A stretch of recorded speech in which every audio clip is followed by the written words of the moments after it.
بسم اللہ الرحمن الرحیم۔ السلام علیکم ناظرین، آج مجھے سورہ الواقعہ کا خلاصہ بیان کرنا ہے۔ سورہ الواقعہ قرآن حکیم کی 56 نمبر سورہ ہے۔ اس کی 3 رکوع ہیں، 96 آیات ہیں اور اس کے 9 پیراگراف ہیں۔ سورہ الواقعہ کے کل الفاظ کی تعداد 423 ہے۔ سورہ واقعہ کا نام اس کی پہلی ہی آیت اذا وقعت الواقعہ لیس لوقعتھا کاذبہ سے ماخوذ ہے، یعنی قیامت جو ہے ہر حال میں ہو کے رہے گی اور اس میں ذرا بھر بھی جھوٹ نہیں ہے، کوئی کذب نہیں ہے۔ واقعہ بیسیکلی قیامت کا ہی دوسرا نام ہے۔ یہ سورہ مکی ہے اور اس کا نزول 4 اور 5 نبی کے درمیان، جس کو دور تکذیب بولا جاتا ہے، اس میں ہوا۔ اس میں شدید مخالفت پائی جاتی تھی کفار اور منافقین اور مشرکین کی، لہٰذا اللہ تعالیٰ کی طرف سے اس سورہ کا نزول ہوا۔ بنیادی طور پہ یہ پورا سورہ کا گروپ ہے جو کہ سورہ قاف سے لے کے سورہ الواقعہ تک 7 صورتوں کا گروپ ہے۔ یہ مکی سورہ ہے اور ان ساروں کا جو مضمون ہے اور جو عمودی خیال ہے وہ ملتا ہے آپس میں۔ اس میں انفس و آفاق کے دلائل پائے جاتے ہیں اور قیامت کے بارے میں مختلف شہادتیں موجود ہیں۔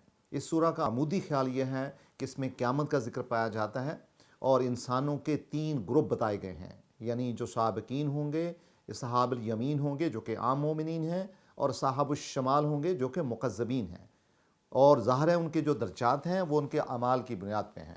اس کے علاوہ اس میں دلائل فطری پائے جاتے ہیں، انسان کی تخلیق اور موت کا حوالہ دیا جاتا ہے اور یہ بتایا جاتا ہے کہ اگر پانی، ہوا اور آگ یہ آپ کے پاس نہ ہو تو انسان کی زندگی کتنی مشکل میں جائے گی۔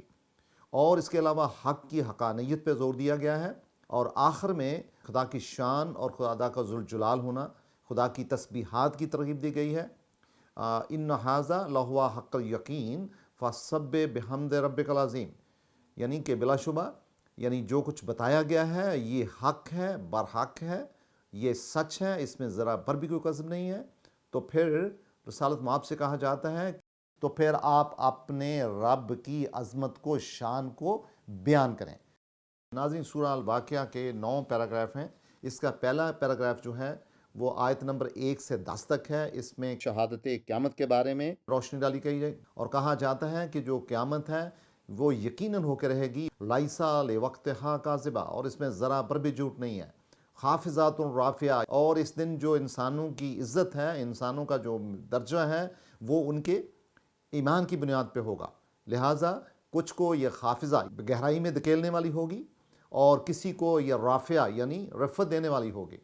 اور پھر بتایا جاتا ہے کہ اس دن جو زمین ہے وہ انتہائی اضطراب میں ہوگی اور زلزلے کی سی کیفیت ہوگی، اور جو پہاڑ ہیں وہ ریزہ ریزہ ہو جائیں گے اور گویا کہ وہ مٹی بن کے گرد و غبار کی طرح اڑیں گے۔ وَكُنْتُمْ أَزْوَاجًا ثُلَاثًا، انسانوں سے خطاب کر کے کہا جاتا ہے کہ آپ کو 3 طرح گروہوں میں بانٹ دیا جائے گا۔ ایک ہوں گے اصحاب المیمنہ، جو یعنی جو مومن لوگ ہوں گے دائیں ہاتھ والے، اسی طرح اصحاب المشأمہ ہوں گے، ایسے صحاب جو کہ دنیا میں کفار اور کاذبین ہوں گے، یہ ایسے صحاب ہوں گے جن کے پاس اعمال نامہ ان کے بائیں ہاتھ میں دیا جائے گا۔ پھر تیسرا گروپ ہوگا جو کہ سابقون کا گروپ ہوگا، اور سابق کا مطلب ہے کہ سبقت لینے والے ہوں گے۔ ان کو قرآن حکیم نے المقربون بھی کہا ہے، یعنی وہ لوگ جو انتہائی قربت پائیں گے اللہ تعالیٰ کی ذات کے ساتھ۔ ناظرین، جو دوسرا پیراگراف ہے اس میں مقام پایا جاتا ہے سابقین کا اور ان کا صلہ پایا جاتا ہے۔ آیت نمبر 11 سے لے کے آیت نمبر 26 تک، اولئک المقربون، کہ یہ وہ لوگ ہوں گے جو انتہائی قربت میں ہوں گے، اور فی جنات النعیم، اور ان کے لیے باغ ہوں گے اور نعمتیں ہوں گی۔ سلۃ من الاولین، یعنی یہ وہ بڑا گروپ ہوگا کہ جس کی گنتی ناممکن ہے، یعنی بہت زیادہ ہوگا۔ سلۃ جو ہے اس کا مطلب ہوتا ہے زیادہ ہونا، یہ قلیل کا عکس ہے۔ تو جو پہلے لوگ ہوں گے بہت زیادہ تعداد ان کی یعنی سابقون کی ان لوگوں سے ہوگی جو پہلے گزر چکے ہیں، اور پھر قرآن کہتے ہیں کہ ان میں سے بہت تھوڑے لوگ ہوں گے جو کہ بعد میں آئیں گے، یعنی بعد والے جو لوگ ہیں سابقین کی تعداد ان میں بڑی تھوڑی ہوگی۔ اس میں یہ بھی کہا جاتا ہے کہ یہ امت محمدیہ کے لوگ ہیں، ایک وہ جو اولین ہیں، وہ جو آخرین ہیں۔ بہرحال مختلف علماء کی مختلف تعویلات ہیں۔ اور پھر جن نعمتوں میں یہ ہوں گے وہاں پہ جڑے ہوئے سونے کے تخت ہوں گے، اور یہ ایک دوسرے کے آمنے سامنے محظوظ ہو رہے ہوں گے، اور ان کے خادم ہوں گے یطوف علیہم ولدان مخلدون، جو کہ ہمیشہ رہنے والے، ہمیشہ خدمت کرنے والے نوجوان لوگ ان کی خدمت میں ہوں گے۔ بے اقواب و اباریک و کاس من معین، اور کوب اور اباریک اور کاس ان کے ہاتھوں میں ہوں گے جو بہت واضح ہوں گے۔ کوب اور اباریک یہ مختلف برتن ہیں جن سے کہ وہ شراب طہورہ پئیں گے، اور یہ ایسی شراب ہوگی کہ لا یصدون عنہا ولا ینصفون، کہ نہ ان سے سر کا درد ہوگا اور نہ ان سے کوئی عقل کا فطور ہوگا۔ صداع کہتے ہیں جو درد سر ہو، انزاف کہتے ہیں عقل کے فطور کو۔ فاکہۃ مما یتخیرون ولحما طیرا مما یشتہون، اور جتنا گوشت پرندوں کو وہ چاہیں گے وہ ان کی مرضی سے اویلیبل ہوگا۔ یہ بیسیکلی دونوں آیاتیں انسان کی نعمتوں کا ذکر کرتی ہیں اور انسانی ذوق کو اجاگر کرتی ہیں۔ اور وہ حورن عین، اور خوبصورت قسم کی حوریں ان کے ساتھ ہوں گی۔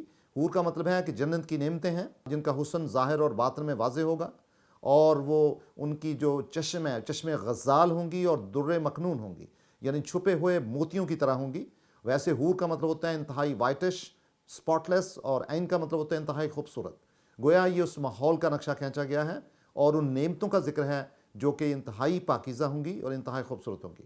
کمثال لؤلؤ مکنون، اور ان کی مثالیں ہیں جیسے چھپے ہوئے موتی ہوتے ہیں، اور یہ جزا ہوگی انسانوں کے لیے اس کے بارے میں جو کہ انہوں نے کام کیے تھے، اور اس میں کوئی لغو نہیں ہوگا، کوئی گناہ نہیں ہوگا، اور بلکہ ایک بڑا خوبصورت سما ہوگا۔ اللہ قیلا سلامہ سلامہ، یعنی وہاں پہ صرف یہی پکار ہوگی، سلامتی سلامتی۔ تو ناظرین، جو سلامتی ہے وہ ایک تو آپ کے اخراج میں ہوتی ہے جس کو ہم پیس کہتے ہیں، یعنی جو اخراج کا پیس ہوتا ہے، اور ایک آپ کے دل میں ہوتی ہے جس کو ہم اسٹیٹ آف ہیپینس کہتے ہیں یا ٹرنکلٹی کہتے ہیں۔ تو جنت جو ہے وہ ایسے ہی خوشی اور امن کا سا سکون ہوگا اور وہاں سلامتی ہوگی۔ ناظرین، جو تیسرا پیراگراف ہے اس میں مقام اصحاب الیمین کا ذکر ہے، اور اس میں 27 سے 40 تک آیات ہیں، اور کہا جاتا ہے وَأَصْحَابُ الْيَمِينَ مَا أَصْحَابُ الْيَمِينَ، اور جو مومنین ہوں گے، دائیں والے لوگ ہوں گے، وہ دائیں والے لوگ ہوں گے۔ ان سے عام مومنین مراد ہے، اور ان کی اس پیراگراف میں ان نعمتوں کا ذکر ہے جو کہ مومنین کو اویلیبل ہوں گی، اور کہا جائے گا فی صدر المخضود، اس طرح کی بیریاں ہوں گی جو بغیر کانٹوں کی ہوگی۔ بیسیکلی یہ عالم ناسوت جو ہے وہ اس دنیا کو کہتے ہیں، اور عالم لاہوت جو ہے وہ اس کے بعد والا جو جہان ہے جو عرش ہے اسے بولتے ہیں۔ تو عالم ناسوت اور عالم لاہوت کے درمیان جو جگہ ہے وہاں پہ جو بیری کا درخت ہے وہاں پہ اللہ تعالیٰ کے بہت سارے انوار ہیں۔ بیسیکلی سدرہ سے مراد ہے اللہ تعالیٰ کی تجلیات اور اللہ تعالیٰ کے انوار کا ذکر پایا جاتا ہے۔ اور اسی طرح کہا جاتا ہے کہ وہاں پہ کیلے ہوں گے وطلح منضود، ایسے کیلے ہوں گے، یعنی اس میں منضود جو ہے وہ کیلے تہ در تہ ہوں گے، یعنی کیلوں کی صفت جو ہے وہ بیان کی گئی ہے۔ وَظِلٍّ ممدود، اور انتہائی گڑا سایہ ہوگا، اور خوبصورت چشمے ہوں گے جو پانی بہتے ہوئے پانی کے، اور وہاں پہ بے شمار پھل ہوں گے، اور ایسے پھل ہوں گے جو سدا بہار ہوں گے، نہ ان میں کمی آئے گی اور نہ ان کی سپلائی میں کوئی کمی آئے گی۔ اور وہاں پہ خوبصورت فرش ہوں گے بہت اونچے، جن پہ کہ وہاں پہ ایسی خواتین یا ایسی حوروں کا ذکر پایا جاتا ہے کہ جو بہت ہی اپنی شباب میں ہوں گی، اور وہ کمواری ہوں گی، اور خوبصورت قسم کا سین ہوگا۔ عروباً اترابا، عروباً اترابا کا مطلب ہے ہم عمر ہوں گی۔ عروب کی جمع عرب ہے اور اتراب کی جمع ترب ہے، جس کا مطلب ہے کہ ہم عمر لوگ ہوں گے۔ گویا کہ یہ مثال دے کے اصحاب الیمین کے لیے جو جنت کا نقشہ ہے اسے کھینچا گیا ہے۔ اور اس گروپ میں اصحاب الیمین بہت سارے ہوں گے اولین میں سے، اور بہت سارے ہوں گے جو آخر والے لوگ ہیں۔ گویا اصحاب الیمین، دیکھیں سلۃ کا لفظ استعمال ہوا ہے دونوں کے لیے، سلۃ من الاولین و سلۃ من الاخرین، جبکہ سابقون کے لیے سلۃ من الاولین و قلیل من الاخرین کا لفظ استعمال ہوا تھا۔ تو یہاں پہ جو اصحاب الیمین ہیں وہ اگلے زمانوں کے لوگ، اور جو پچھلے آنے والے ہیں ان میں ان کی تعداد دونوں کثرت سے پائی جائے گی۔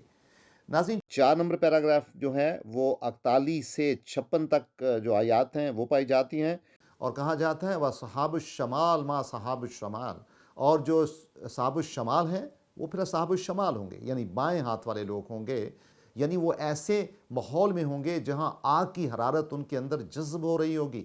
سموم کہتے ہیں ایسی چیز، ایسی حرارت جو جسموں میں، مساموں میں چلی جائے۔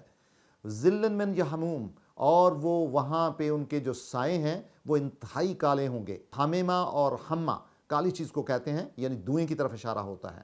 اور وہاں پہ نہ لا باردن ولا کریم، نہ ٹھنڈا پانی ہوگا اور نہ کوئی لبھانے والا مشروب ہوگا، اور بلکہ یہ لوگ جو تھے اپنے ماضی میں یہ بڑے آسائشوں میں تھے، اور آج ان کے اوپر بہت باری دن ہے۔ اور قرآن حکیم کہتا ہے کہ کفار یہ بولتے ہیں کہ کیا ہم جب مٹ گئے، مٹی بن گئے، تو پھر ہماری ہڈیاں گل سڑ گئیں تو پھر بھی ہم اٹھائے جائیں گے؟ تو رسالت میں آپ کو کہا جاتا ہے ان کو بتاؤ کہ انا لا مبعوثون، یقیناً آپ کو اٹھایا جائے گا، اور آباؤنا الاولون، آپ کے بڑوں کو بھی، اور پہلے والوں کو بھی اور آخری والوں کو بھی، لا مجموعون الی میقات یوم معلوم، اور یقیناً ان لوگوں کو اکٹھا کیا جائے گا ایک ایسی جگہ پہ، ایسے مقام پہ جس کا اللہ تعالیٰ کی ذات کو پتہ ہے۔ اللہ تعالیٰ کی ذات جو ہے وہ بہت ہی رحم کرنے والی ہے تمام لوگوں پہ، تمام ہیومن کائنڈس پہ۔ تو یقیناً یہ جو میقات ہوگا، یوم معلوم ہوگا، اس نے انسانوں کو اکٹھا کیا جائے گا۔ پھر یہ کہا جاتا ہے کہ یہ لوگ جو دلالت میں ہوتے ہیں اور قزم میں ہوتے ہیں، اور ان کو کہا جائے گا کہ وہ زقوم کے جو درخت ہے اس سے کھائیں اور اپنے پیٹوں کو اس سے بھریں، اور وہ ایک گرم پانی پئیں گے، وَشَارِبُوا شَرْبَ الْحِیم، جیسے پیاسا اونٹ پیتا ہے۔ ہیم کہتے ہیں پیاسے اونٹ کو، یا کچھ اونٹ بیماری کی وجہ سے بہت زیادہ پانی پیتے ہیں، ان کو بھی ہیم بولا جاتا ہے۔ ھذا نزلہم، یہی ان کی میزبانی ہوگی ان کے لیے یوم الدین، یوم الدین کے دن۔ تو ناظرین، جو 5واں پیراگراف ہے وہ 57 سے 74 تک آیات پہ محیط ہے، زندگی اور موت کے حوالے سے ہیں، اور اس میں بہت سارے دلائل اور آرگومنٹس دیے جاتے ہیں۔ نحن خلقناکم فلولا تصدقون، کہ انسان کو ہم نے پیدا کیا ہے، آپ وہ کیوں اس پہ آپ غور نہیں کرتے؟ میاں بیوی کے ملنے سے کس طرح انسانوں کی پیدائش ہوتی ہے؟ کیا آپ نے خود کو پیدا کر لیا ہے یا ہم نے آپ کو پیدا کیا ہے؟ اور پھر اللہ کی ذات کہتی ہے کہ ہم نے آپ کے درمیان موت کو بھی پیدا کیا ہوا ہے، موت کو رکھا ہے، اور ہم کسی سے عاجز آنے والے نہیں ہیں، بلکہ ہم قادر ہیں چیزوں پہ، اور یقیناً ہم آپ کو اٹھائیں گے اس دن، فی ما لا تعلمون، جس کے بارے میں آپ بھی کچھ نہیں جانتے، اور یقیناً جس طرح ہم نے آپ کو پہلی دفعہ اٹھایا بالکل اسی طرح ہی آپ کو اٹھایا جائے گا۔ لیکن افسوس ہے کہ اس کے باوجود آپ غور نہیں کرتے، آپ فکر نہیں کرتے، آپ تذکیر نہیں کرتے کہ افا رائتم ما تحرسون، جو پلانٹس آپ بیچتے ہیں، جو آپ کھیتی باڑی کرتے ہیں، کبھی آپ نے اس پہ غور کیا؟ کیا یہ چیزوں کو ہم اگاتے ہیں یا آپ ان کو اگاتے ہیں؟ اور پھر جب ہم چیزوں کو اگاتے ہیں اس کے بعد وہ پکتی ہیں، آپ اس پہ غور کریں، یہ بہت بڑا سائیکل ہے، یہ چیز کا پیدا ہونا اور اپنے اختتام کو پہنچنا۔ اور اس کے بعد قرآن کی بتاتا ہے کہ دیکھو پانی پہ غور کرو جو آپ پیتے ہیں۔ کبھی آپ نے غور کیا کہ پانی کیا چیز ہوتی ہے؟ پانی کی کیا افادیت ہے؟ کیا آپ اس کے بغیر زندہ رہ سکتے ہیں؟ اور آپ اس پانی کو غور کریں جو ہم برساتے ہیں، یعنی لاکھوں ٹن پانی آپ کے سروں کے اوپر ہوتا ہے، لیکن اگر وہ گر جائے تو انسان کبھی نہیں بچ سکتے، لیکن اس کے باوجود اللہ تعالیٰ کی ذات نے اتنے خوبصورت طریقے سے پانی کو گرایا ہے کہ لاکھوں ٹن پانی انسانوں کے سروں پہ آتا ہے اور کسی کو کوئی نقصان نہیں ہوتا، بلکہ وہ رزق ہے۔ مرزا غالب نے بہت خوبصورت طریقے سے اس منظر کو بیان کیا ہے۔ باغ شگفتہ تیرا بساتے نشاط دل، یہ ابر بہار خمکدہ کس کے دماغ کا، یعنی یہاں پہ جو کائنات ہے، جو دنیا ہے، کتنی خوبصورت ہے، وہ اللہ تعالیٰ کی نعمتوں میں سے ہے، یعنی دل کو لبھانے والی ہے۔ لیکن یہ بڑے تدبر کی، فہم کی بات ہے کہ جو بارش کا پانی آسمان سے گرتا ہے، یعنی وہ کتنی خوبصورتی سے، گویا کہ ہمارے سروں کے اوپر مٹکے لگے ہوئے ہوں، اور مٹکوں سے پانی ڈالا جاتا ہے، خامکدہ کہتے ہیں مٹکے کو۔ تو کتنی خوبصورتی سے، یعنی اللہ تعالیٰ کی ذات جو ہے وہ ہمیں اس رزق سے، اس بارش سے نوازتی ہے۔ اور پھر کہا جاتا ہے کہ غور کرو کہ اللہ تعالیٰ کی ذات اگر آپ کا پانی ہی کڑوا کر دے، یا آپ کا پانی زمین سے نہ ملے، آپ اس کی رسائی حاصل نہ کر سکیں، تو اے انسانوں آپ کا کیا بنے گا؟ اب دیکھو زندگی کہاں پہ جائے گی۔ اور غور کرو اس آگ پہ جو کہ جلتی ہے، جس کو آپ جلاتے ہیں، وہ مختلف درخت آپ کے پاس نہ ہوں تو آپ آگ کیسے جلائیں گے؟ تو آپ دیکھیں ہم اس کو کیسے پیدا کرتے ہیں۔ اور عام طور پہ عرب میں 2 درخت پائے جاتے تھے، ایک کو مرخ بولا جاتا تھا، ایک کو افار بولا جاتا تھا، اور کہا جاتا تھا کہ ان کو جب ملائیں گے تو یہاں سے آگ بنتی ہے۔ تو بہرحال اس کی طرف بھی اشارہ ہو سکتا ہے۔ اور پھر کہا جاتا ہے ہم نے قرآن حکیم کو تذکرہ بنایا ہے، اور یہ بہت بڑی دولت ہے، کس کے لیے؟ ان مسافروں کے لیے جو صحرا میں سفر کرتے ہیں۔ وَمَتَاعًا لِلْمُقْوِينَ، مقوین کہتے ہیں ان مسافروں کو جو خالی صحرا میں داخل ہوتے ہیں اور وہاں پانی نہیں ملتا۔ تو بہرحال یہ مختلف دلائل جو تھے فطری دلائل ہیں، اور کہا جاتا ہے فَسَبِّحْ بِاسْمِ رَبِّكَ الْعَظِيمِ، تو پھر آپ اپنے رب کی عظمت کو، شان کو بیان کریں۔ تو ناظرین، جو 6واں پیراگراف ہے وہ 75 سے 80 تک اس میں آیات ہیں، نزول قرآن کے حوالے سے ہیں۔ فَلَا أُقْسِمُ بِمَوَاقِعِ النُّجُومِ، تو نہیں پھر قسم ہے ہمیں، یعنی ہم آپ کی توجہ دلاتے ہیں۔ اقسم کا مطلب توجہ دلانا، غور کروانا۔ بے مواقع النجوم، یعنی ان ستاروں کی طرف۔ اس میں جو لا ہے، فا جو ہے حرف عطف ہے، لا جو ہے وہ نفی کے لیے آتا ہے، لیکن یہاں پہ اسے کہتے ہیں کہ ما قبل، یعنی کسی چیز کی نفی کرنے کے لیے، یعنی پہلے جو الزامات یا جو بے یقینی سی کی کیفیت ہوتی ہے اس کی نفی کرنے کے لیے آتا ہے، اور اگلی بات کی تثبیت کے لیے آتا ہے۔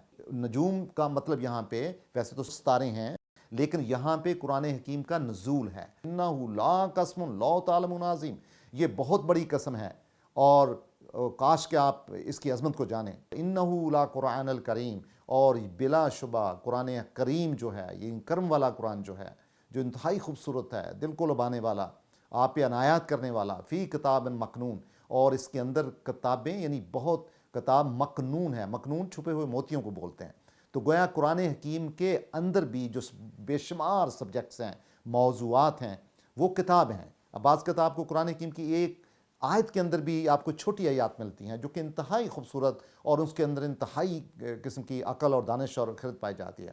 لا یمسہ الا المطہرون، اس کو صرف فرشتے ہی چھو سکتے ہیں، شیطان جو ہے اس کو ہاتھ نہیں لگا سکتے، کیونکہ یہ مختلف قسم کے کفار اور مشرکین میں خیالات پائے جاتے تھے، تو اس کی نفی کی گئی ہے۔ تنزیل من رب العالمین، یہ نازل کیا گیا ہے کس سے؟